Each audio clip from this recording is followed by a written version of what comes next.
आज की खबर आ रही थी कि जो सीएसपी संचालक हैं उन्होंने शिकायत की कि हमारी दुकान पे कोई लड़का आता है और वो हमें किसी यूपीआई पे पैसा ट्रांसफ़र करने के लिए कहता है और बिना पेमेंट किए वो वहाँ से घटनास्थल से चला जाता है। उसकी बाइक पे नंबर नहीं है, ब्लू शाइन बाइक है। तो हमने इसके लिए एक टीम का गठन किया, एसएसपी सर के निर्देशन पे हमने एक टीम का गठन किया जिसमें हमने वो क्षेत्र चिन्हित किए कि जहाँ पर ये घटनाएँ हो रही हैं। इसमें कुडनी थाना, पियर थाना क्षेत्र, गायघाट इनको मेन टारगेट कर रखा था। तो इसमें उसका मोडस ऑपरेंडी ये रहता था कि किसी सीएसपी चालक के पास जाके एक दो दिन बात करता था, उनसे मित्रवत संबंध बनाकर उनसे फिर कहता था कि मैं तुम्हें पैसे दे देता हूँ, तुम इस पर इतना ट्रांसफ़र कर दो, 20,000, 50,000, 70,000 ऐसे ट्रांसफ़र करवाता था और बिना उसको नकद भुगतान किए वहाँ से बाइक से भाग जाता था। तो इसकी सूचना हमने पहले भी मीडिया के द्वारा समाचार पत्रों में छपवाई कि अगर इस तरह की सीएसपी संचालक या कोई जो छोटे मोबाइल की जो पेमेंट वेमेंट करने की सुविधा रखते हैं ऐसी दुकानों पर कोई शिकायत आती है तो वो इस चीज़ का ध्यान रखे कि ब्लू शाइन बाइक से वो आदमी ट्रैवल कर रहा है।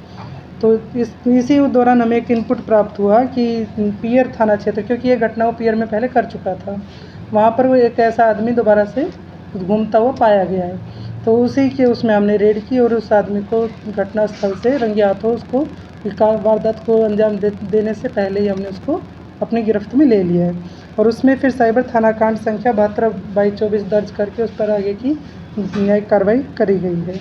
अपराधी का जो एक इतिहास रहा है कि बाराबंकी से उत्तर प्रदेश से बिलोंग करता है और वहाँ पर भी वो ठगी का एक मामला दर्ज है उनके प्रतापगढ़ थाना क्षेत्र में। वहाँ पर उन्होंने कहा कि यहाँ सीएसपी वालों के पास आके कहता था कि मेरा बालू का ट्रक आ गया, आप मेरे अकाउंट में 50,000 रुपये डाल दें, आपका बालू यहाँ डिलीवर हो जाएगा।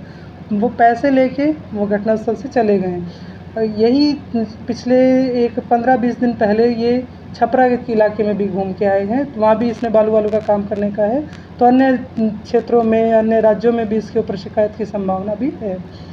और इसके द्वारा जो हमें जब्ती में मिला है वो 18,000 रुपये हमने, क्योंकि वो पैसे ट्रांसफ़र कराया था तो वो कुछ कैश दिखाता है हाथ में, तो 18,000 रुपये हमने वहाँ से घटनास्थल से रिकवर किए। एक उसकी बाइक जो लेके चल रहा था उस पर नंबर नहीं है अभी, तो ब्लू शाइन बाइक है और एक पर्स है और 2 मोबाइल और एक डेबिट कार्ड हमने वहाँ से लिए हैं। इनके गिरोह में और भी कोई लोग शामिल है या सिंगल अकेले काम? अभी ये कह रहे हैं कि मैं अकेला हूँ, ये किसी गेम ऐप में इसने पैसा लगाया, ये पैसा हार गया, फिर उसको रिकवर करने के लिए इसे लगा कि क्योंकि वो ऐप यूपीआई के थ्रू चल रही थी तो ये यूपीआई से पैसे ट्रांसफ़र करवा रहा है।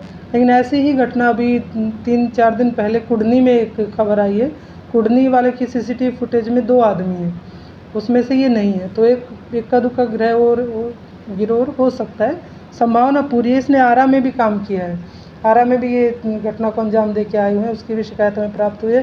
कुछ पैसा गोपालगंज में भी ट्रांसफ़र किया गया है, तो संभावना है कि है।